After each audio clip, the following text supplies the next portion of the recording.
Morning students. बेटा हम कर रहे थे क्लास 8 का चैप्टर नंबर 9 फर्रुख नगर की सैर। तो इस पार्ट में हमने फर्रुख नगर के बारे में जानकारी प्राप्त की कि फर्रुख नगर है वो हरियाणा प्रांत में गुड़गांव नगर से लगभग 20 किलोमीटर की दूरी पर स्थित है। तथा हमने यहाँ पर कि फर्रुख नगर है वो फर्रुखसियर द्वारा बनाया गया था और इसका निर्माण है वो फौजदार खान ने करवाया था आगे।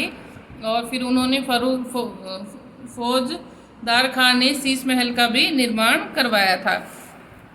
अब आगे है इसी में कि शीश महल के बारे में पढ़ा कि इसके अंदर एक दरबार आम यानी एक विस्तृत हॉल है जहाँ पर जो राजा है वो प्रजा से भेंट करते थे, तो उसे दरबार आम कहा गया है। इसी के आगे पढ़ते हैं। शीश महल को देखने के पश्चात गाइड से मार्गदर्शन में छतरी देखने चले गए कि पहले शीश महल को देखने के बाद में हम गाइड के मार्गदर्शन में ही छतरी को देखने चले गए। छतरी की छत पर ये जो दिखा रखी है ये छतरी है। छतरी की छत पर की हुई चित्रकारी देखकर हम चकित रह गए कि जो छतरी थी उसकी छत पर चित्रकारी की हुई थी, उस पर श्री कृष्ण के जीवन से संबंध रखने वाले बहुत ही सुंदर चित्र रूप अंकित हैं। और उस छतरी के ऊपर क्या थे? श्री कृष्ण हैं, उनके जीवन से संबंधित चित्र थे। छतरी का भी पुनरुद्धार कर दिया गया है, ठीक उसी प्रकार जैसे शीश महल के दरबारे आम और फव्वारों का हो चुका है। तो जो छतरी थी वो भी जो टूट फूट गई थी उसका भी पुनरुद्धार किया गया है। छतरी दिखाने के पश्चात गाइड हमें दिल्ली गेट दिखाने ले गया। छतरी देखने के बाद में हम दिल्ली गेट देखने के लिए गए। उसने बताया कि नगर के चारों कोनों पर 4 गेट बने हुए थे, कि जो नगर है दिल्ली के उसके चारों कोनों पर 4 गेट बने हुए थे। इनमें से केवल दिल्ली गेट ही वर्तमान है, जबकि शेष तीनों गेट हैं वो गिरकर खंडर हो चुके हैं। नगर में एक मंदिर भी है जिसे देखने हेतु दर्शकों की भीड़ लगी रहती है, और कि यहाँ पर एक मंदिर भी है जिसे देखने के लिए दर्शकों की भीड़ लगी रहती है। गाइड ने हमें यह भी बताया कि इस नगर के लोगों का प्राचीन काल से चला आ रहा व्यवसाय मुड्डे बनाना है। कि फिर गाइड ने बताया कि यहाँ के लोगों का जो मुख्य व्यवसाय है वो है मुड्डे बनाना। वे भांति भांति के सुंदर मुड्डे बनाते हैं तथा पर्यटक उन्हें खरीद कर ले जाते हैं। हम भी अपने साथ 4 मुड्डे खरीद कर लाए।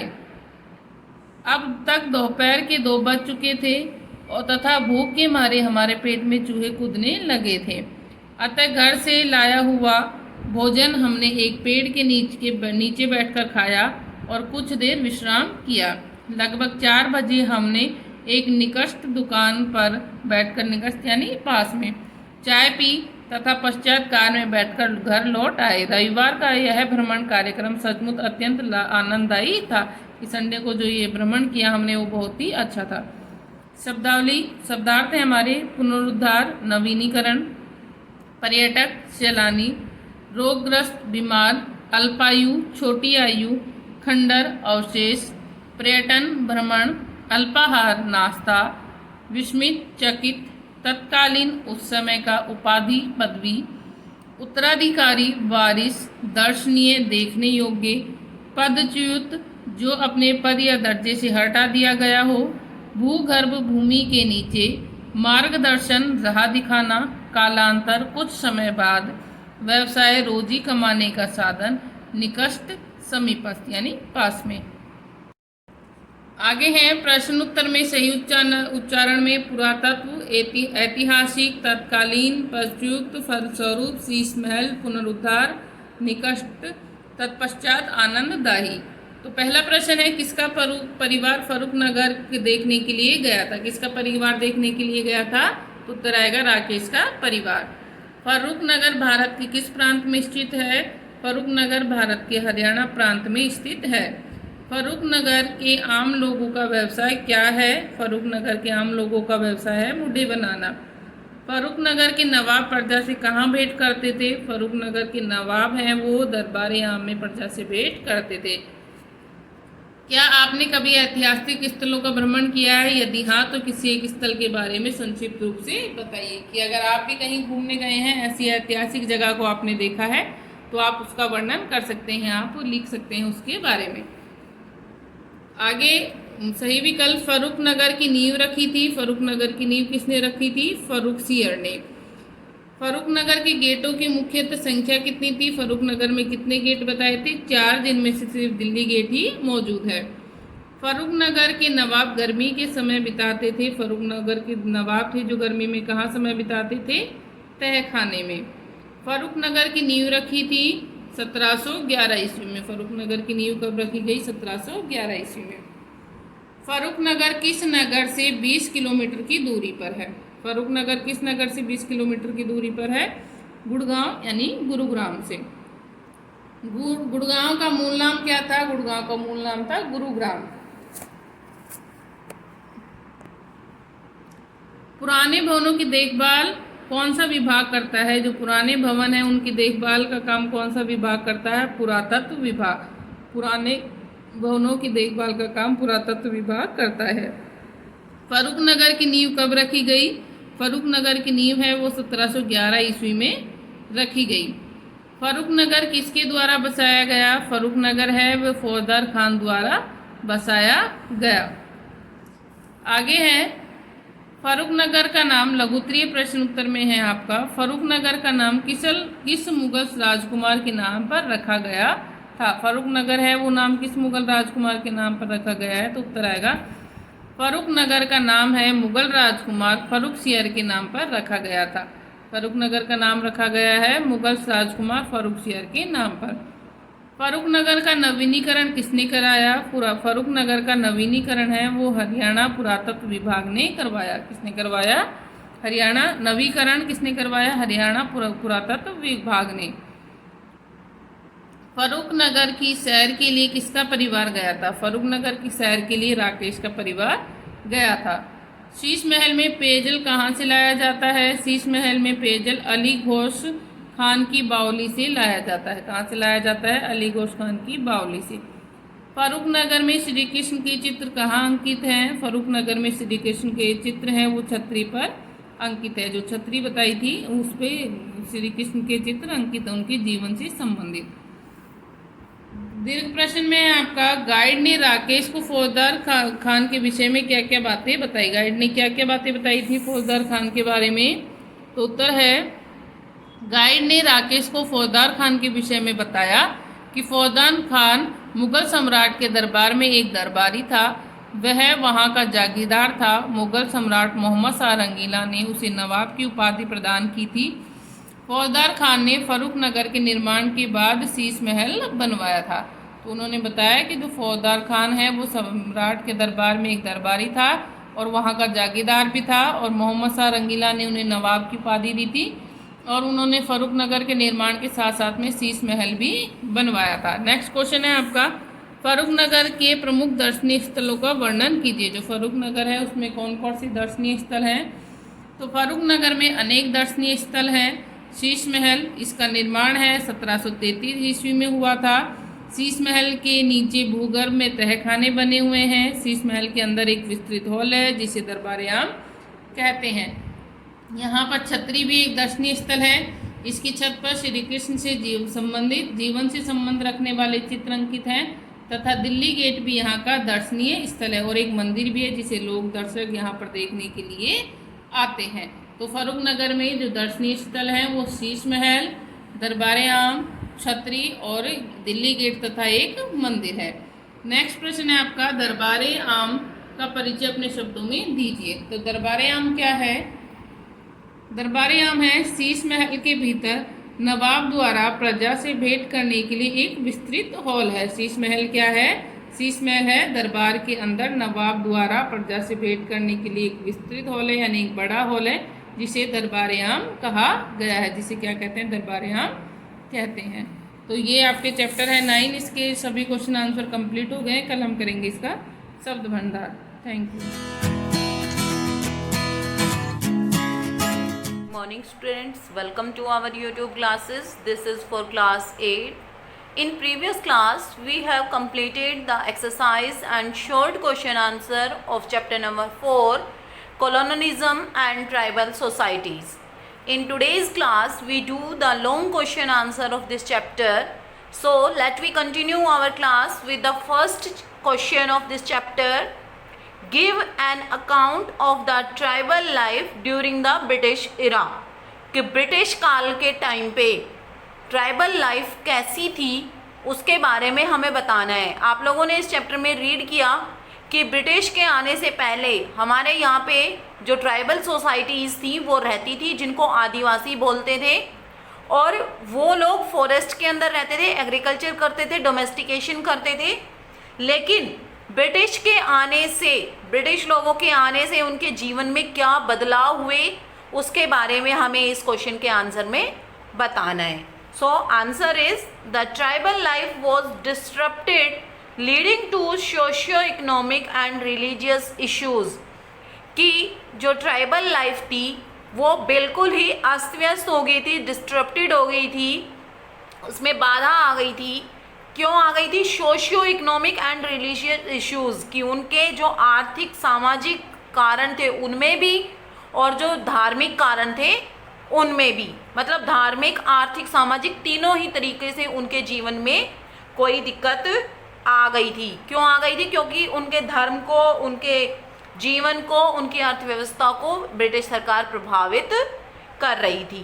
The earlier joint ownership of land come to an end with the introduction of new land revenue collection system, कि जो जॉइंट ओनरशिप था लैंड का, कि जो पहले ओनरशिप लैंड की किसके पास थी? आदिवासी लोगों के पास थी, तो वो ओनरशिप क्या है, अब अंग्रेजों के पास चली गई नए लैंड रेवेन्यू सिस्टम के अंतर्गत। क्योंकि अब लैंड किनके पास थी?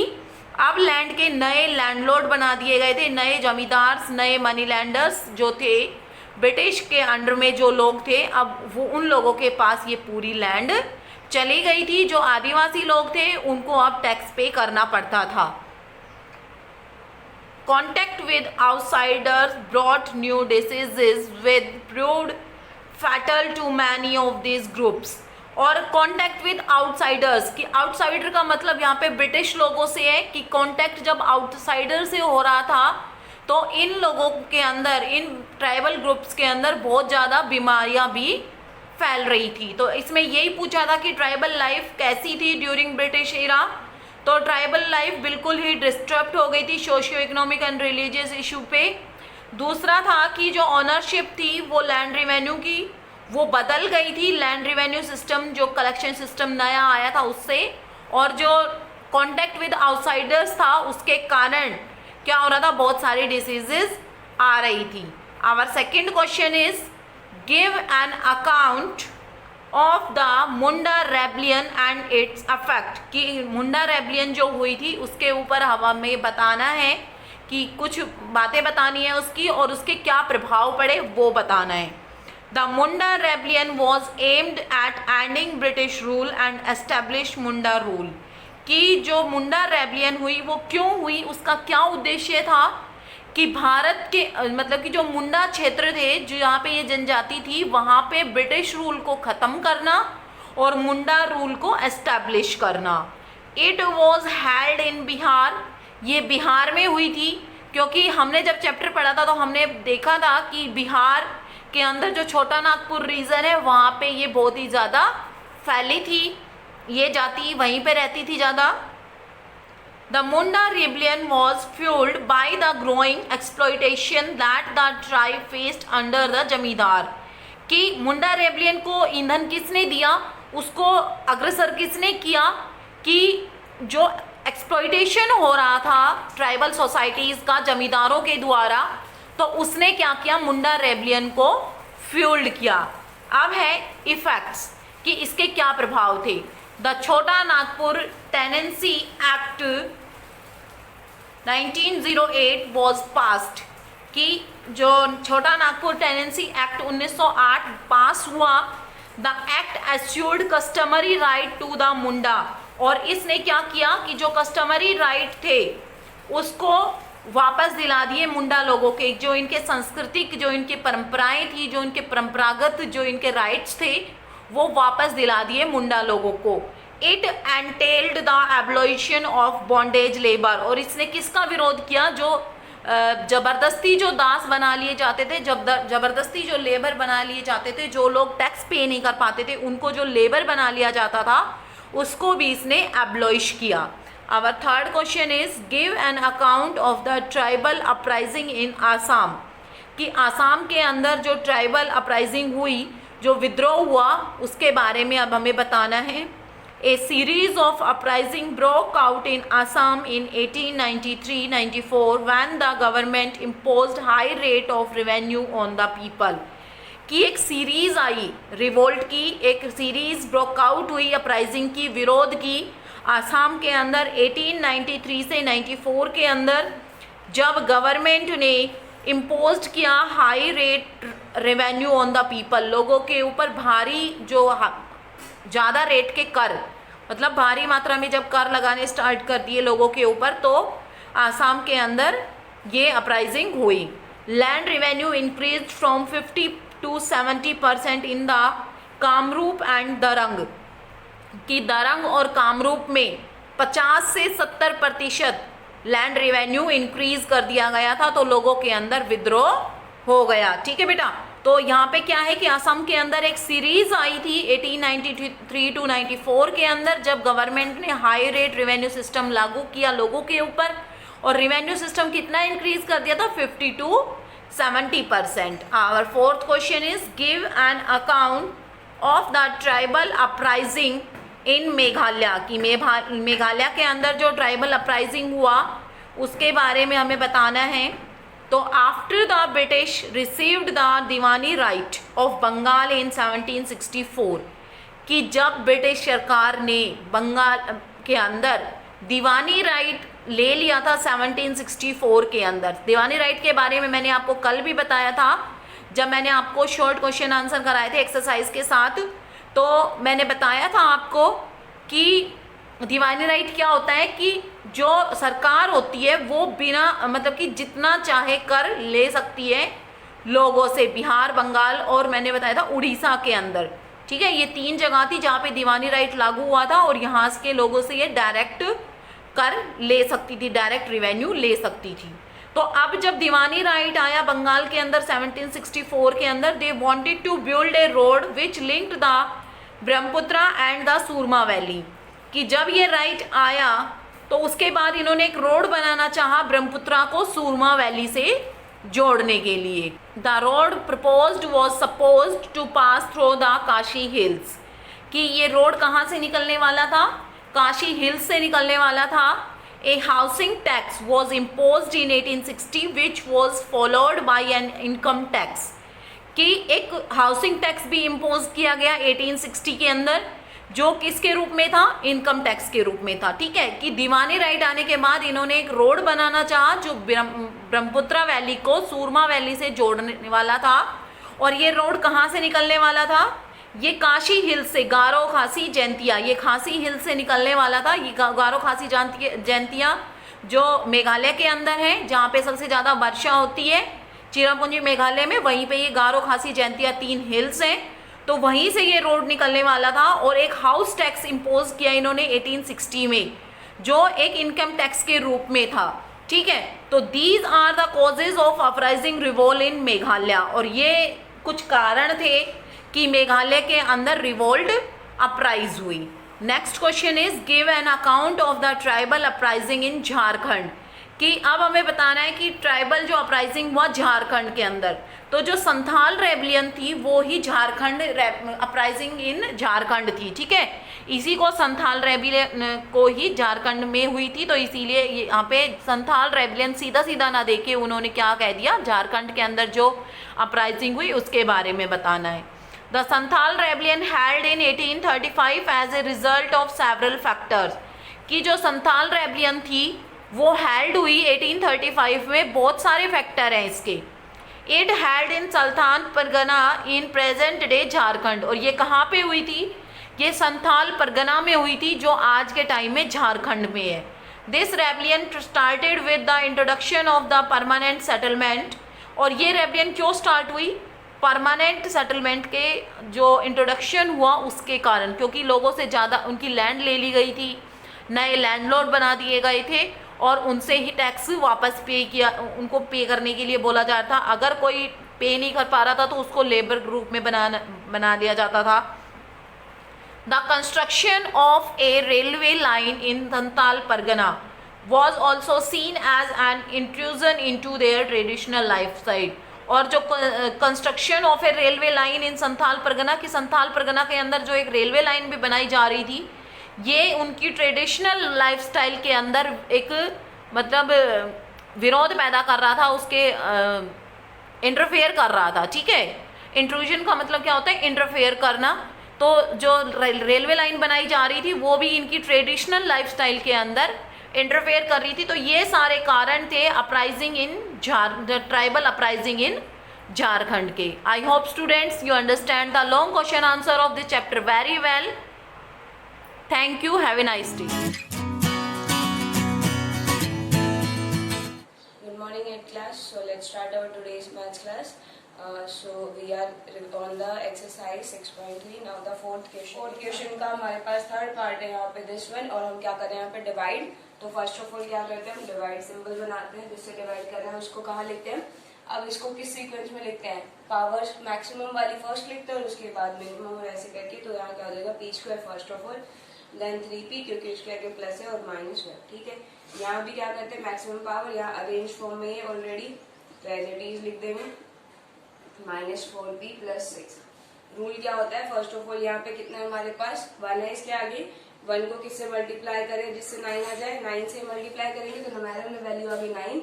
नाउ p क्यूब है और यहाँ पे कितना है p स्क्वायर, तो किससे मल्टीप्लाई करेंगे, p square will be multiply two p cube. Powers multiply में पावर्स क्या होती है, ऐड, तो 2 में क्या ऐड करें, 3 आ जाए 1, तो मतलब p की 1 पावर होगी यहाँ पे, तो क्या बन गया 9p क्यूब। ये फैक्टर बन गया। अब 9p को हमें इन दोनों वैल्यू से भी करना है। फर्स्ट से करेंगे 3p मल्टीप्लाई विद p, कितना हो जाएगा, न्यूमेरल में वैल्यू 3 है और p का स्क्वायर, p मल्टीप्लाई p क्या हो जाता है, p का स्क्वायर, उसको बाहर लिखेंगे इसके नीचे। उसके बाद क्या होगा हमारे पास, 9p will be multiply two -1, उससे क्या हो जाएगा -9p ही बन जाएगा। क्या करते हैं अब, साइन चेंज, ये तो कैंसिल आउट, इसका माइनस है तो प्लस, सॉरी प्लस है तो माइनस, और यहाँ माइनस है तो प्लस। क्या है यहाँ पे, सेम लाइक टर्म्स है, तो लाइक टर्म्स क्या होती है हमारे पास, जो भी गिवन है उसी के अकॉर्डिंग हो जाएगा। 6 - 3 और उसके बाहर क्या है p स्क्वायर, तो कितना आ गया 3 प्लस का 3p स्क्वायर। यहाँ पे देखो अब माइनस का 4 और प्लस का 9, कितना हो गया हमारे पास, लाइक टर्म है फर्स्ट ऑफ ऑल ना, -4 + 9 क्या होता है, प्लस का 5p, क्योंकि सबट्रैक्शन हो जाता है, और उसके बाद वैल्यू कौन, साइन किसका आता है, जो बिगर टर्म के आगे, +6 को एज इट इज लिखेंगे। अब यहाँ देखो, यहाँ कितना है 1 और यहाँ कितना है 3, मतलब किससे मल्टीप्लाई होगा, 3 से, रो भी प्लस का। नाउ नेक्स्ट टर्म देखो, यहाँ है p स्क्वायर और यहाँ भी p स्क्वायर है, मतलब p में किसी टर्म से मल्टीप्लाई नहीं करना, तो सिंपली वही रह जाएगा। नाउ मल्टीप्लाई करो 3p स्क्वायर। नाउ इस 3 को किससे करेंगे, इन दोनों से भी करेंगे, तो इससे करो पहले, 3 मल्टीप्लाई 3p कितना हो जाएगा, न्यूमेरल की न्यूमेरल से कर देंगे 9 हो जाएगा, और p एज इट इज आ जाएगा। Now 3 will be multiply two -1, -3 हो जाएगा। साइन चेंज करेंगे, ये कैंसिल आउट, इसमें साइन चेंज करेंगे और यहाँ क्या हो जाएगा प्लस। नाउ प्लस का 5 और -9 क्या हो जाएगा, सबट्रैक्शन होके साइन किसका आएगा, जो बिगर टर्म के आगे, और p एज इट इज क्योंकि लाइक टर्म है। इसके बाद दोनों प्लस में, तो क्या हो जाएगा 9, और यही क्या आ गया हमारे पास इसका रिमाइंडर, ठीक है। वेरीफाई करना तो आपको क्या करना पड़ेगा, question will be multiplied two divided and that plus इसको करना है, और उसके बाद ये आंसर आना चाहिए, ये वेरीफाई आप खुद करना है, ठीक है। Now next question is, now 6th question is, find weather x² - 3x + 2 is a factor of this. Factor बताना है तो मतलब क्या करना होगा, वहां पे रिमाइंडर अगर 0 आ जाए तो फैक्टर है, अदरवाइज नहीं है। तो first of all divide sign, उसके बाहर क्या वैल्यू लिखेंगे, अरेंज फॉर्म में है, मतलब कि यहाँ पे क्या है, ग्रेटर देन स्मॉलर ऐसे है। यहाँ देखो x² पहले और x की पावर 4 बाद में, और x की पावर 3 भी बाद में, तो क्या करेंगे, पहले x की पावर 4, उसके आगे साइन क्या है, प्लस का ही, तो प्लस रहेगा। उसके बाद कौन सी टर्म आएगी, x की पावर 3, जिसके आगे माइनस साइन है तो माइनस हो जाएगा। उसके बाद x² में भी माइनस टर्म है तो माइनस हो जाएगा, x वाली टर्म में प्लस है, और उसके बाद क्या है -3, ठीक है। अब वही सेम रूल होगा, यहाँ 1 है और यहाँ भी 1 है, ठीक है। तो 1 से मल्टीप्लाई होगा ना, x के टर्म में देखो x² है, यहाँ पे इसको किससे मल्टीप्लाई करें, x की पावर 4 आ जाए, क्या होता है, पावर्स एडिशन में आती है, तो 2 यहाँ आ गया, 2 को किससे प्लस करें जिससे क्या आ जाए हमारे पास 4, 2 से ही, तो कितना आ जाएगा, x की पावर 2 आ जाएगा। यहाँ से क्या बन गया, यहाँ तो x की पावर 4। ना इस x² को हमें किससे करना है, इन दोनों से भी मल्टीप्लाई करना है। यहाँ देखो -3x को मल्टीप्लाई करो x² से, न्यूमेरल वैल्यू तो -3 हो गई, x और x² कितना हो जाएगा, मल्टीप्लाई में पावर्स ऐड हो जाती, कितनी हो जाएगी 3, तो x की पावर 3 आ गया, तो लिख दो यहाँ पे -3x की पावर 3। उसके बाद x² को +2 से भी करना है, तो क्या हो जाएगा, प्लस का 2 और x²। अब क्या होता है, साइन चेंज करना है, यहाँ माइनस, ये कैंसिल आउट, यहाँ क्या हो जाएगा प्लस, और यहाँ क्या हो जाएगा माइनस, ठीक है। अब यहाँ देखो लाइक टर्म्स है, यहाँ कितना है माइनस का 1 और यहाँ है प्लस का 3, माइनस का 1 प्लस का 3 कितना हो जाएगा 2, तो ट्वाइस ऑफ एक्स की पावर 3 और यहाँ पे क्या है दोनों ही माइनस माइनस है, क्या हो जाएगा एडिशन और साइन किसका आता है बिगर टर्म के आगे जो है ये हो गया और इनको एज इट इज यहाँ पे लिखते हैं। ठीक है, नाउ नेक्स्ट देखो यहाँ कितना है इसके आगे 1 और इसके आगे कितना है 2, मतलब किससे मल्टीप्लाई करेंगे 2 से, प्लस के 2 से क्योंकि माइनस नहीं है। उसके बाद यहाँ कितना एक्स की पावर 3 और यहाँ कितना एक्स की पावर 2, तो कितना ऐड करेंगे एक्स की पावर 2 में जैसे एक्स की पावर 3 बन जाए 1, तो कितना हो जाएगा यहाँ पे एक्स, तो कितना यहाँ बन गया है 2x की पावर 3। नाउ इस 2x को किससे मल्टीप्लाई करना है इन दोनों वैल्यू से भी, तो यहाँ माइनस का 3x मल्टीप्लाई 2x कितना हो जाएगा numeral will be multiply two numeral, कितना आ गया -6, x मल्टीप्लाई x क्या हो जाएगा x की पावर 2, तो यहाँ आ गया -6x²। उसके बाद इस 2x को प्लस 2 से भी करना है, 2 मल्टीप्लाई 2 कितना हो गया 4 और उसके साथ x लग जाएगा। ठीक है, क्या बन गया यहाँ पे माइनस लगाओ कैंसिल आउट, यहाँ क्या हो जाएगा माइनस का प्लस यहाँ माइनस। ठीक है, अब क्या बन गई सबसे पहले लाइक टर्म है, उसके बाद माइनस का 5 है और प्लस का 6 है, कितना हो जाएगा प्लस का 1, तो x² ही आ जाएगा और यहाँ कितना हो जाएगा +2 -4 माइनस का 2x। सेम टर्म में सेम टर्म ही करेंगे, अगर सेम टर्म्स नहीं दिख रही है तो वहां पे क्या हो जाएगा हम उनको बाहर सबसे साइड में लिख देंगे। ठीक है ना, यहाँ देखो यहाँ x² है और यहाँ भी x² है, मतलब किसी से नहीं होगा सिर्फ 1 से होगा और वो भी प्लस के 1 से मल्टीप्लाई होगा। ठीक है, तो x² कर दिया यहाँ से, अब प्लस को 1 को हम -3x से करेंगे वही नंबर आ जाएगा, कितना आ जाएगा माइनस का 3x और +1 को +2 से करेंगे तो प्लस का 2 ही मल्टीप्लाई में आ जाएगा, माइनस साइन हुआ यहाँ प्लस और यहाँ माइनस, क्या हो गया माइनस का 2 प्लस का 3 प्लस का 1 आएगा और x उसके साथ है, उसके बाद माइनस माइनस, तो ये क्या आ गया हमारे पास answer. Now remainder is not equal to 0, that means कि ये फैक्टर नहीं था हमारे पास। ठीक है, तो आंसर क्या आ जाएगा no, this algebraic expression is not a factor of this one. ठीक है, now next is now the last question of this exercise is again find whether this is a factor or not। तो हम simply क्या करेंगे divide, अगर दिखे कि वहाँ टर्म्स क्या है अरेंज फॉर्म में, नहीं तो हमें अरेंज में लिखना है, या ऑलरेडी अरेंज फॉर्म में तो सिंपली लिख दो उसको -4x की पावर 3 देन प्लस का x² माइनस का 5x और प्लस का 6। ठीक है, क्या होता है फर्स्ट रूल, सबसे पहले यहाँ 1 और यहाँ पे भी 1 है। ठीक है, अब x² और यहाँ कितना x की पावर 4, तो x² पावर्स में क्या होती है एडिशन होता है, तो 2 में क्या ऐड करेंगे 2 जिससे 4 बन जाए तो x का स्क्वायर होगा, सिंपली कितना बन गया यहाँ से x की पावर 4। ना इस x² को हमें इन दोनों से भी करना है, दोनों प्लस प्लस के हैं, x को x² में करोगे तो कितना बन जाएगा प्लस का x की पावर 3 और 1 से करोगे तो एज इट इज नंबर आ जाएगा। ठीक है, क्या करेंगे हम माइनस माइनस और माइनस, ये कैंसिल आउट, यहाँ पे क्या बन गया माइनस का 4 और माइनस का 1 कितना हो जाएगा माइनस का 5 x की पावर 3, ये दोनों सेम है और माइनस प्लस है इसलिए कैंसिल आउट हो गए। नेक्स्ट टर्म जो थी हमारे पास माइनस का 5x और प्लस का 6। ठीक है, नाउ क्या है यहाँ पे 1 और यहाँ पे कितना है माइनस का 5, 1 को किससे मल्टीप्लाई करें माइनस का 5 आ जाए, 1 को अगर 5 से करेंगे तो प्लस का 5 आएगा, लेकिन हमें माइनस का चाहिए तो माइनस के 5 से करेंगे, तो यहाँ आ गया न्यूमेरल में तो -5। अब वेरिएबल में देखो x² और यहाँ x की पावर 3 है, किससे करेंगे 1x से, मतलब कि x की पावर 1 से, तो कितना हो जाएगा -5x की पावर 3, उसके बाद -5x को प्लस x से करेंगे, -5x will be multiply two x, कितना हो गया माइनस का 5x²। यहाँ पे अब हमें x² की टर्म नहीं दिख रही है तो क्या हो जाएगा -5x², यहाँ लिख देंगे हम और कितना हो जाएगा यहाँ प्लस और अच्छा सॉरी यहाँ इस -5x को +1 से भी करना है, कितना आ जाएगा माइनस का 5x और इसको यहाँ लिख देंगे। ठीक है, यहाँ क्या हो जाएगा प्लस और यहाँ भी प्लस, ये कैंसिल आउट ये भी कैंसिल आउट क्योंकि सेम है, प्लस माइनस में डिफरेंस है, तो क्या आ गया अब हमारे पास प्लस का 5x² और प्लस का ही 6। ठीक है, अब देखो यहाँ कितना है 1, यहाँ कितना है 5, तो किससे मल्टीप्लाई करेंगे प्लस के 5 से, यहाँ x² है यहाँ भी x² है तो मतलब 1 से ही होगा, तो यहाँ क्या बन गया 5x²। नाउ इस 5 को किससे मल्टीप्लाई करना है, इस x से भी करना है, तो वो कहाँ लिखेंगे क्योंकि x की टर्म नहीं दिख रही तो इधर लिखेंगे, उसके बाद 5 को 1 से करना है, 5 कॉन्स्टेंट वाले टर्म को यहाँ लिखेंगे, क्या हो जाएगा माइनस माइनस माइनस, ये कैंसिल आउट, माइनस का 5x बचा यहाँ से और यहाँ 6 - 5 इज 1, वो भी प्लस का, ये हमारे पास क्या आगे रिमाइंडर, ये भी 0 नहीं आया, तो that means this will not a factor of that expression.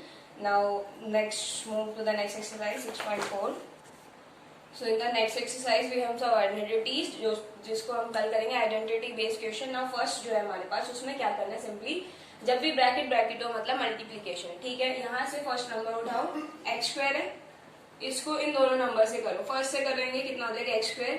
ठीक है, नाउ यहाँ माइनस और यहाँ कितना है प्लस, तो क्या हो जाएगा माइनस साइन होगा। सबसे पहले इस एक्स स्क्वायर को किससे करेंगे 5 से भी करेंगे, ठीक है। नाउ नेक्स्ट पे आओ, +7 को उठाओ, इन दोनों से मल्टीप्लाई करो, +7 है plus 7 multiply x square. Now plus और माइनस क्या हो जाएगा -7 multiply 5।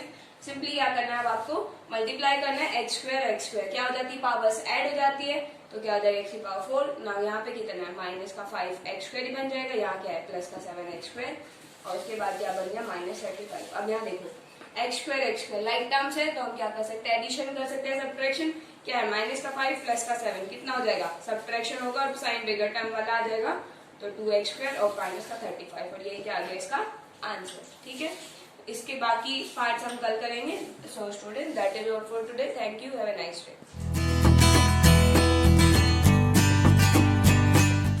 Hello student, today's session I will teach you subject GK.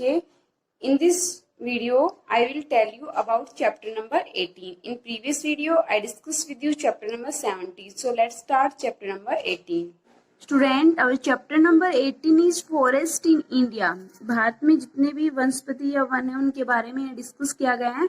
You have to listen the carefully and learn also. First one is the forest in India cover about 19.27% of land and the wood forest cover estimated to be 6,33,397 square kilometer. These forest can be divided into 5 major vegetarian regions.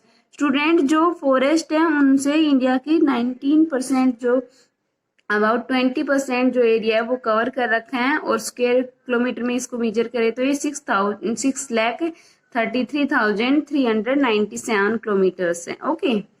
And यहाँ पे बताया गया है कि 5 जो mainly category है जो forest है उनकी, तो 1 by 1 I discuss with you. और first one is tropical evergreen forest. Student ये ऐसे फॉरेस्ट होते हैं जो ऑल टाइम ग्रीनरी रहती है इनमें और इसको हिंदी में बोलते हैं उष्णकटिबंधीय वन। These forest thrive in region of very high rainfall. जहाँ पे बहुत ज्यादा वर्षा होती है उस क्षेत्र में ये जो फॉरेस्ट है वो पाए जाते हैं। Usually over 300 centimetre per year in A climate of high humidity and even temperature. तो स्टूडेंट जहाँ पे 300 पर ईयर की जो रेन का लेवल है वो रहता है और हाई ह्यूमिडिटी मीन्स उन जो धरती में नमी रहती है, मीन्स सूखी धरती में ये फॉरेस्ट नहीं होते, इनको ज्यादा वर्षा की जरूरत होती है। Most of such forest are found in the windward side of Western Ghat of altitude ranging from 50 to 1500 meters and in the hill region of the northeastern part of India. Student ये mostly कहाँ पाए जाते हैं western घाट पे और eastern part of India, north east जो part होता है हिल्स का वहां पे ज्यादा पाए जाते हैं। Next one is semi evergreen forest. जो सेमी मीन्स जिसमें से आधे तो ग्रीन होते हैं आधे ड्राई हो जाते हैं टाइम के अकॉर्डिंग। तो ये कहाँ लाई करते हैं dry sides of the evergreen forest in western Ghat, west Bengal, Odisha and other north eastern region of India. ये इनके प्लेसेस है जहाँ पे पाए जाते हैं। नेक्स्ट वन है these forest are generally confined the area receiving about 200 centimetre of rainfall per year. Bamboos, ebony and rubber tree are economically important vegetations of these region but difficulty of exploration make them in little commercial use. Student ये बताया गया है कि ये इनके लिए कितनी हमें रेन की नीड होती है 200 सेंटीमीटर जो रेनफॉल होता है वो, और इसमें कौन कौन सी वनस्पति होती है बम्बूज बांस, इबोनी क्या होता है आबनूस कोई पेड़ होते हैं, उसमें रबर ट्री जो होते हैं जो इकोनॉमिकली भी हमारे लिए बेनिफिशियल होते हैं मीन्स क्योंकि ये बहुत ही महंगे बिकते हैं इस वजह से। तो स्टूडेंट जो इसमें वनस्पति पाई जाती हैं वो भी बहुत ही एक्सपेंसिव होती हैं। Semi evergreen forest. Next one is tropical deciduous forest. This forest are known as monsoon forest. ये मानसून के अकॉर्डिंग होने वाले, जैसे कि मानसून आते हैं तभी ये इनमें ज्यादा हरे भरे पेड़ पौधे होते हैं, अदरवाइज मोस्टली सूखे रहते हैं। तो इसमें कितने रेनफॉल की नीड होती है 100 to 200 सेंटीमीटर रेनफॉल होते हैं। They extend from the Shivaliks range of the north east flanks of the western Ghat of the peninsular India, teak sals and the wood system mahua tree are growing abundance in this forest economically are very valuable.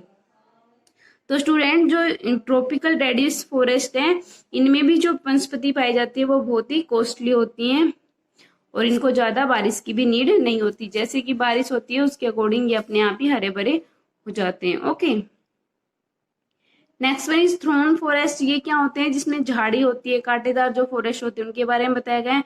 तो student ये desert जो place होते हैं उन पे ज्यादा मिलते हैं क्योंकि इनको ज्यादा बारिश की जरूरत नहीं होती। तो आप देखिए यहाँ पे this thorn forest are the vegetation of the comparatively dry and arid regions which have annual rainfall less than 80 centimetre. 80 centimetre से भी कम होता है जो रेनफॉल, वहां पे भी हो जाते हैं पेड़। This type of vegetation is common western Punjab, south Haryana, west Rajasthan and part of Gujarat and Madhya Pradesh and the dryer part of Deccan. Bush scrub and cacti grow in very dry areas, the desert regions. तो इसमें ये बता रखा है कि ये कहाँ पे मिलते हैं? वेस्ट हरियाणा, राजस्थान एंड गुजरात के कुछ पार्ट में और एमपी में, और इनको ज्यादा बारिश की नीड नहीं होती और ये डेजर्ट प्लेस में भी ज्यादा मिलते हैं। And last one is tidal forest. Student tidal forest होते हैं जो सी या रिवर के जो किनारे होते हैं, डेल्टाज के किनारों पे होते हैं, और जो rivers which are subjected tides important among the being forest are mehndi, Ganga deltas. Mahanadi और जो गंगा का डेल्टा है वहां पे ज्यादा मिलते हैं। The mangrove forest are the Sundarban in Ganga delta and the haunts of the famous Bengal tiger. और यहाँ पे जो हंटिंग होती है किसकी? Bengal tiger. And the forest region for itself been named after sundari trees and grow there this forest yield firewood and tanning material. यहाँ पे जो पेड़ पौधे मिलते हैं उनसे फायरवुड और टैनिंग मटेरियल मिलता है। ठीक है, तो स्टूडेंट ये आपके 5 टाइप्स के रीजन थे। आपको अगर इनके बारे में ज्यादा इंफॉर्मेशन की नीड है तो आप अपनी एसएसटी की बुक में अच्छे से रीड कर सकते हैं इनको। Okay, hello student, today's session I Priyanka ma'am teach you subject computer. Here I tell you some basic questions that generally asked in your essay-1 exam. So let's start our basic questions. That is the revision for your essay-1 exam. You have to learn all that questions. Okay. Student, in previous video I discussed about how to make new folder and how to change the desktop like that. Okay, and some concept of memory. So our today's topic is shortcut keys. Our first is Ctrl+A. Ctrl+A किस लिए use होता है? Select करने के लिए सारे matter को, जो टेक्स्ट आपने डेस्कटॉप पे राइट किया है उसको सेलेक्ट करने के लिए। Next one is Ctrl+B, bold. आपके टेक्स्ट को आपको मोर अट्रैक्टिव बनाने के लिए बोल्ड करते हैं उसको, तो इसके लिए हम शॉर्टकट की यूज कर सकते हैं Ctrl+B। But on screen below the menu bar, B is the button that you can directly press by selecting the matter. तो इस तरह से भी आप कर सकते हैं। Next one is Ctrl+C। ये किसके लिए यूज होता है? कॉपी के लिए। Ctrl+D डिलीट के लिए यूज होता है। Next one is Ctrl+E, centre alignment. कोई भी टेक्स्ट उसको सेंटर में सेट करने के लिए सेंटर अलाइनमेंट का यूज करते हैं। Ctrl+E। Ctrl+F, कोई भी टेक्स्ट है उसमें एक पर्टिकुलर वर्ड या पर्टिकुलर लेटर को फाइंड आउट करने के लिए फाइंड का यूज करते हैं। Ctrl+G, गो टू, एक पर्टिकुलर टेक्स्ट पे जाने के लिए गो टू का यूज करते हैं। And Ctrl+H, replace. कोई भी टेक्स्ट आपने बाय मिस्टेक रॉन्ग राइट कर दिया है और वो टेक्स्ट उस पैराग्राफ में काफी टाइम आ रहा है। फॉर एग्जाम्पल, आपने जो कंप्यूटर उसकी स्पेलिंग COMPUTER कर दिया है, तो आप चाहते हो कि ये जो मिस्टेक है ये करेक्ट हो जाए और सब जगह हो जाए, तो आप उस लेटर को सिलेक्ट करेंगे, सॉरी वर्ड को सिलेक्ट करेंगे, फिर उसकी जगह जो करेक्ट वन है उसको राइट करेंगे, देन रिप्लेस Ctrl+H प्रेस करेंगे और उसको रिप्लेस कर देंगे, तो सारे में स्पेलिंग करेक्ट हो जाएगी। Okay, next one is control plus I, जो टेक्स्ट होता है उसको स्लैंटिंग मीन्स टेढ़ा दिखने के लिए हम कंट्रोल प्लस आई का यूज करते हैं इटैलिक के लिए। कंट्रोल प्लस जे जस्टिफाई, जस्टिफाई का यूज स्टूडेंट तब होता है जब हमने कोई टेक्स्ट टाइप किया है उसमें left right and top and bottom में उसका सेम गैप हो, सभी लाइंस इक्वल डिस्टेंस पे मीन्स प्रॉपर दिखे वो टेक्स्ट, तो हम जस्टिफाई का यूज करते हैं। Next one is control plus A hyperlink, two sheets को या टू पेजेस को कंबाइन लिंक करने के लिए हम हाइपरलिंक का यूज करते हैं। Control plus L left alignment means text को लेफ्ट में सेट करने के लिए कंट्रोल प्लस एल यूज करेंगे और राइट में करने के लिए control plus R. Next one is control plus M, M क्या होता है इंक्रीज इंडेंट, जो आपने टेक्स्ट राइट किया हुआ है उसके साइज को डायरेक्टली इंक्रीज करने के लिए इंक्रीज इंडेंट और डिक्रीज इंडेंट दो कॉन्सेप्ट होते हैं। तो कंट्रोल प्लस एम क्या होता है increase indent and control plus Q होता है decrease indent. Next one is control plus N, control plus N होता है न्यू फाइल के लिए। अगर स्टूडेंट आपने कोई फाइल न्यू ओपन करनी है तो कंट्रोल प्लस एन यूज करेंगे, बट अगर आपने फाइल को ऑलरेडी सेव किया हुआ है और फिर इसको रीओपन करना है तो आप कंट्रोल प्लस ओ का यूज करेंगे। ओके, तो आपका एग्जाम में इस चीज का ध्यान रखना है, अगर आपसे पूछा जाए न्यू फाइल है तो एन करना है, अदरवाइज ओ ओपन करने के लिए। Next one is control plus P to printing any file, control plus Q अभी मैंने आपको रिसेंटली टेल किया था कि डिक्रीज इंडेंट क्या होता है। Next one is control plus R right alignment, next one is जो टेक्स्ट होता है उसको राइट में शिफ्ट करने के लिए। Next one is control plus S, if you made a file in any application you can save control plus S directly. Next one is control plus T tab, control plus U underline and control plus V paste, control plus W close to currently open window, जो application open है उसको directly close करने के लिए control plus W का use करेंगे। Student paste होता है कोई डाटा आपने कॉपी किया है उसको दोबारा से प्रिंट करने के लिए पेस्ट का यूज करते हैं उसी पेज पे अदर पेजेस पे। Next one is control plus x, कोई भी मैटर आपने राइट कर दिया उसको कट करने के लिए कंट्रोल प्लस एक्स का यूज करेंगे। वाई दोबारा से उसको उसी फॉर्म में लाने के लिए रीडू यूज करेंगे एंड अनडू, अगर आपने कट किया है तो दोबारा से उसको वापस लाने के लिए। वन अनडू और रीडू एक दूसरे के अपोजिट होते हैं। तो स्टूडेंट आपको ये जो शॉर्टकट की है अच्छे से लर्न करनी है एग्जाम के लिए, और ये फिर इन द ब्लैंक्स में भी पूछी जा सकती है आपसे, एमसीक्यू में भी, तो इसके जो प्रॉपर आंसर है वो प्रॉपरली लर्न करने हैं। Okay, next question is what is desktop, home screen या फर्स्ट स्क्रीन होती है कंप्यूटर की उसको क्या बोलते हैं डेस्कटॉप। ओके, तो स्टूडेंट आज के लिए इतना ही, आप इनको ये सब कुछ रिवाइज करना है। This is for class 8. Students, as you all know, in previous video we started with the chapter conjunctions and we discussed about the kind of conjunctions also. Now let's start with the another kind of conjunction, coordinating conjunction, and that is adversative conjunctions. Now I will tell you the adversative conjunctions which express in this type. These conjunctions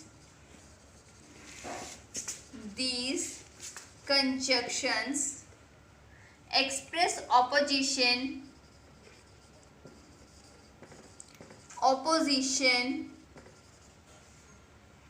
or you can say contrast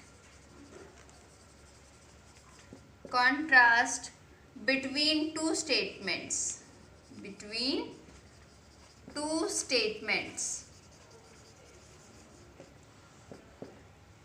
They all are called adversative conjunctions. Example: but, still, yet, while are the etc. are the examples of adversative conjunctions. So students, in this we are talking about the oppositions. Oppositions means किसी एक चीज़ opposite चीज़ें होती हैं, उन दोनों के बारे में जब हम बात करते हैं, टू स्टेटमेंट्स जो एक दूसरे के ऑपोजिट होती हैं उनके बारे में बात करते हैं, तो उन्हें कहते हैं हम adversative conjunctions. For an example, I will give you the example related to but. Example is Manish met me this morning,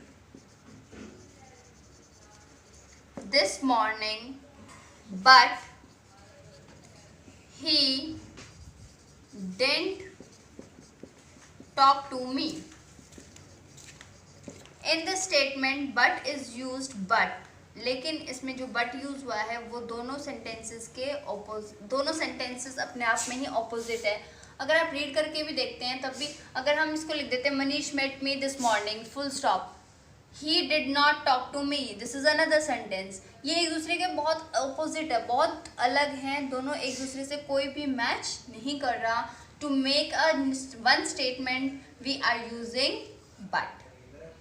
Okay, now according to this we are having another example that is still and yet. Still और जो yet है हमने एक और example लिया था adjective conjunctions में.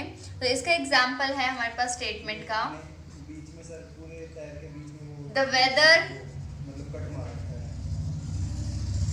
weather was cold and wet. Yet still इन दोनों में से एक वर्ड यूज करेंगे यहाँ पे. we had a great time. The weather was cold and wet, यानी कि जो वेदर है, जो मौसम है वो बहुत ठंडा है और बहुत गीला गीला है, वेट है. Still we had a great time, और तब भी हमारा बहुत अच्छा टाइम था. Okay. And more examples we are having. We will discuss from the book also. You can read from the book also. That is nevertheless. And example is nevertheless. We are having example of this related to this is everyone thought that Radhika should accept the offer. Nevertheless, she turned it down. Nevertheless. We are using here to make two statements which are same opposite to each other. Next one is our mathematics teacher is very strict. Nevertheless, all the students like and respect him. Whereas और while कब use करते हैं? Yesterday it was freezing cold while today is quite warm. Only I would have loved to accompany you to the carnival. Only I have to visit my ailing grandmother. Students, by using these sentences you will understood all the things that which are used in which sentence accordingly. By reading the sentences only we come to know about the exercises. Now let's start with the third kind of coordinating conjunctions, and that is disjunctive, junctive और alternative conjunctions. अगर question में आपको डिसजंक्टिव question भी दिया हुआ है तो भी नो प्रॉब्लम, और ऑल्टरनेटिव कंजक्शंस गिवन है तो भी कोई प्रॉब्लम नहीं. These conjunctions express a choice between two alternatives, or either or neither, nor otherwise and else are the examples of alternative conjunctions. These examples are used to choose between two alternatives. हमें जब दो sentences में से कोई एक sentence को choose करना पड़ता है तो हम उसमें यूज़ करते हैं alternative conjunctions. So they are the examples of this or, either, neither, nor, कि मुझे ये भी पसंद नहीं है और ये भी पसंद नहीं है. ओके और आइदर और में क्या यूज करते हैं कि मुझे ये भी पसंद है और I like this one also. So students, like this we are using the conjunctions and we are having another example that is otherwise else. Fourth one example is relative conjunctions. In these conjunctions we are expressing one statement derived as conclusion. When we are doing conjunctions, जब हम किसी चीज़ का conclusion निकालते हैं तो last में हम therefore या so kindly ऐसे words use करते हैं. They are the relative conjunctions. For this we are having three coordinating conjunctions and that are for, therefore, so. These are the examples of relative conjunctions. when we are doing the conclusion statement, when we are writing the conclusion statement of any paragraph, we are using these words. You can see the example of for. We listed eagerly for he brought news of our families. If we are not going to use for, we will make two statements. So therefore, the stereo did not work, so Tarun took it back to the shop. Her mother has fallen ill, therefore she has taken leave. Like this, we are going to use these statements according to the examples. So students, we completed with the kind of coordinating conjunctions, as you all know. Now we will start in the next video. We are going to start with another kind of conjunctions, and that is subordinating conjunctions.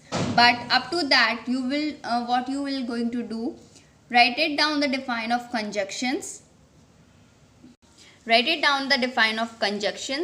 Then different types of conjunctions which are written, coordinating conjunctions, subordinating conjunctions, and then write it down. First of all, heading of coordinating conjunctions, and mention all the four kinds of conjunctions that are coordinating conjunctions, that are cumulative conjunctions. Second one is adversative conjunctions, alternative conjunctions, and elative conjunctions. You are going to write it down this and define and examples of these conjunctions. This is your homework. You have to do this work in your fair notebook. Thank you everyone. I hope you understand all these kinds of conjunctions.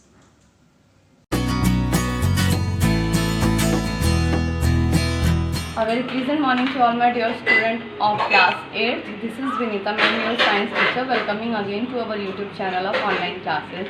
Student, as you know that we are doing our revision of the essay 1 syllabus, and to continue that series, I am going to tell you about the chapter 13 that we have already done. In today's session class, we are going to revise it. Firstly, we will start from the inside question and roundup. So let's get started. Student, see, this is the revision work. In this, firstly we will do this self-check question that is on the page number 144. First one is fill in the blanks with the correct words. The first is sound is produced when an object. देखिए sound कब produce होती है? Sound produce होती है student when the objects vibrate. जब कोई भी object vibrate होता है then the sound produce होती है. The second is sound dash can or cannot travel through vacuum. Vacuum से sound travel नहीं होती है, ये आप सभी को पता है, बिकॉज वैक्यूम खाली स्पेस होता है, वहाँ पर कुछ भी नहीं होता है. At least air as a medium तो चाहिए ही चाहिए उसे. So sound can not travel through the vacuum. When a particle vibrate, जब एक पार्टिकल वाइब्रेट होता है, it undergoes dash motion. It undergoes student oscillatory motion. क्योंकि माइग्रेटरी कोई टर्म नहीं है, कोई वर्ड नहीं है, हमने in this chapter we have not read that term. So that is the oscillatory. Oscillatory का मतलब एक ऑब्जेक्ट जो मॉलिक्यूल से मूव हो रहे हैं. Okay. Frequency determines the dash of sound. Frequency क्या डिटरमाइन करती है, किस चीज़ के बारे में बताती है? पिच और एम्पलीट्यूड. स्टूडेंट पिच के बारे में बताती है. फ्रीक्वेंसी जो है पिच, साउंड का जो पिच होता है, that determines by the frequency. Pitch refers to the dash of the sound produce. देखिए स्ट्रिलनेस और एम्पलीट्यूड. स्टूडेंट स्ट्रिलनेस मतलब जो हमारी साउंड में कंपन जो होती है, कंपन की वजह से मीन्स जो वाइब्रेशन होती है, that is determined by the pitch. Pitch ही है जो स्ट्रिलनेस को डिटरमाइन करता है, एंड पिच की वजह से ही फ्रीक्वेंसी कि कितनी वो फ्रीक्वेंसी हाई और लो है साउंड की. सो जितना स्ट्रिलनेस होगा उतनी ही पिच होगी और उतना ही फ्रीक्वेंसी डिटरमाइन होगी. Okay. So we have done our to this self check question. Move to the next one. Students, see, this is the self-check question given on the page number 146. Okay, first one is about self-check question is give two example of each. ये सारे आपको mention है, इनके 2 examples आपको mention करने हैं. तो first one is causes of noise pollution. Noise pollution के क्या क्या causes हो सकते हैं? बहुत सारे causes होते हैं student. The first one is amplifier silencer. Effective silencer आपने देखा होगा कि बहुत से ऐसे persons हैं जो अपने silencer में sound वगैरह लगवा लेते तो वो अजीब सा sound करता है. So these are the causes of the noise pollution. Range of sound frequency, देखिए साउंड फ्रीक्वेंसी की रेंज क्या होती है स्टूडेंट। जनरली जो ह्यूमन बींग्स को हेयरेबल होती है, ऑडिबल होती है, that is the 20 hertz to 20,000 hertz. ये 20 हर्ट्ज से 20,000 हर्ट्ज तक ही कैपेबल हैं हम लोग सुनने के। बट देखिए क्या होता है, साउंड बिलो भी इससे होती है और अबव भी होती है, that is the harmful. String instrument, string instrument क्या होते हैं, sitar and veena, they both are the string instrument. इनमें एक तार लगा होता है जिसको हम प्लग करते हैं, फिर उससे साउंड प्रोड्यूस होती है। Wind instrument, that is the बजल, फ्लूट। बजल जो है और फ्लूट जो है ये दोनों ही माउथ से बजाए जाते हैं, आपको पता है, फ्लूट भी बांसुरी भी। इसमें आप साउंड, जब हम माउथ से इसमें ब्लो करते हैं एयर को, तब वो साउंड प्रोड्यूस करते हैं।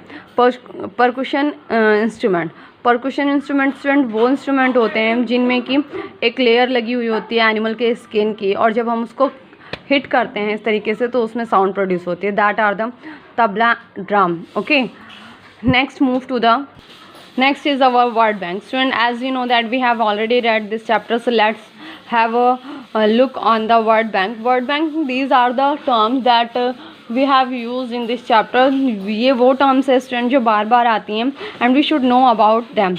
The first one is frequency. Frequency क्या होती है, because if you are not aware to these terms you cannot get through the chapter, आप उस chapter को easily understood नहीं हो सकते।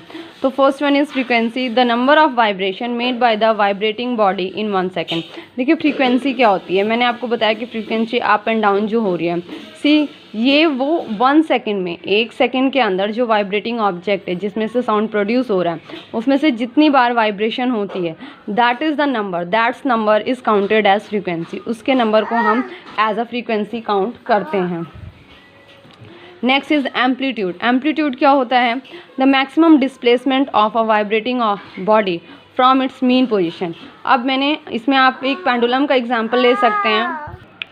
So the maximum displacement of vibrating body, जैसे सपोज दैट पेंडुलम है, यहाँ सेंटर पे लगा हुआ है, यहाँ से ये जितना मूव कर रहा है that is counted as the vibrating body move हो रही है, उस मीन पोजीशन से जो मूव हो रही होती है उसको हम बोलते हैं एम्पलीट्यूड, जो मैक्सिमम डिस्प्लेसमेंट होता है इसका। The next one is loudness. Loudness में देखिए क्या है student, the characteristic of sound depending on the amplitude. अब एम्पलीट्यूड के ऊपर डिपेंड कर रहा है उस साउंड की characteristics of the vibration producing that sound. मतलब जो ऑब्जेक्ट है, ठीक है, उसका जो एम्पलीट्यूड है, उस एम्पलीट्यूड की कैरेक्टरिस्टिक्स, मतलब एक साउंड की जो कैरेक्टरिस्टिक्स हैं वो एम्पलीट्यूड के ऊपर डिपेंड करती हैं। जितना उसका एम्पलीट्यूड होगा, यानी जितना मैक्सिमम डिस्प्लेसमेंट होगा, उसी के ऊपर साउंड डिपेंड करेगा कि वो वाइब्रेशन ऑब्जेक्ट किस तरीके का साउंड प्रोड्यूस कर रहा है। Next is pitch. अब पिच क्या होती है, the property of a sound which determines the shrillness of sound. एक ऐसी प्रॉपर्टी साउंड की, एक ऐसी विशेषता जो कि ये डिसाइड करती है कि उस साउंड की श्रिलनेस कितनी है, उस साउंड में कंपन कितना है, वाइब्रेशन कितना हो रहा है। Next is noise, a sound which does not have a pleasing sensation. Noise वो होता है जो एक ऐसी आवाज़ जिसमें कि प्लीजेंट, हमें ऐसा सेंसेशन ना हो, हमारे ईयर्स को जो अच्छा ना लगे, that is the noise. Noise pollution क्या है, the disturbance produce by the environment. अब इन्वायरमेंट के थ्रू जो डिस्टर्बेंस प्रोड्यूस होता है by undesirable loud and harsh sound from the various sources, different sources से प्रोड्यूस हुआ इन्वायरमेंट को डिस्टर्ब करने वाला जो साउंड है, that is termed as noise pollution. Roundup is the whole summary of the chapter that we have already read. Okay students, so first one is sound is a form of energy that produces a sensation of hearing. Sound एक form of energy होती है जो कि sensation of hearing, हमारे years को एक sensation provide करता है सुनने के लिए। सेंसेशन मीन्स आप कह सकते हो सेंसिबल, जो मतलब सुनने की कैपेसिटी कह सकते हो, एक फील जो होता है। The 3 important characteristic of vibration are amplitude, time period and frequency. ये तीनों जो हैं मेन कैरेक्टरिस्टिक्स हैं वाइब्रेशन के। ओके, वाइब्रेशन की बात कर रहे हैं, I am not talking about the sound. Okay, vibration के 3 कैरेक्टरिस्टिक हैं। One sound differ from the other, एक साउंड दूसरे से डिफर होती है। 3 कैरेक्टरिस्टिक्स इंक्लूड करते हैं, किस तरीके से डिफर होती है, उसकी लाउडनेस, उसकी पिच और क्वालिटी। ये तीनों चीज़ें डिसाइड करती हैं कि ये साउंड किस साउंड दूसरे साउंड से डिफरेंस होगी। Okay, the next is the pitch of a sound. The pitch of a sound depend on the frequency of vibration. अब जो पिच है साउंड की वो किसके ऊपर डिपेंड करती है, फ्रीक्वेंसी ऑफ वाइब्रेशन के ऊपर। Okay, human sound is produce by voice box, जो ह्यूमन में से साउंड निकलता है वो उनके वॉइस बॉक्स और लैरिंग से निकलते हैं। The year has 3 outer part, year के 3 आउटर पार्ट होते हैं, सॉरी 3 पार्ट्स होते हैं। The first one is outer, second one is middle, third one is inner. The Audible range of a normal human ear, जो हमारे कान होते हैं वो 20 to 20,000 हर्ट्ज तक की कैपेसिटी के जो साउंड है उनको सुन सकते हैं। बाकी इससे जो मोर होता है वो बहुत ही हजार्डस होता है, लेस देन 20 ऑडिबल नहीं होता।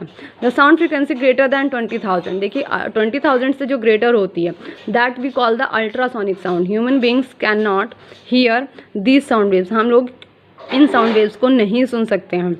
Sound waves frequency less than 20 hertz, जो 20 हर्ट्ज से कम होती हैं उसे हम स्टूडेंट इंफ्रासोनिक साउंड्स बोलते हैं, और इसको भी हम ह्यूमन बींग्स उसे नहीं सुन सकते, बहुत ही कम रेंज होती है।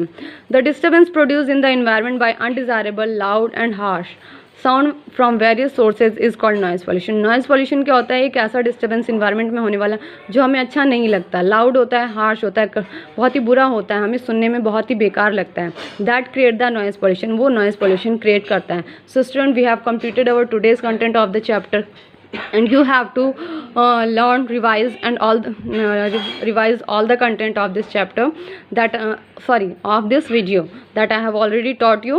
So be prepared for your essay 1 preparation. Have a good day. Bye.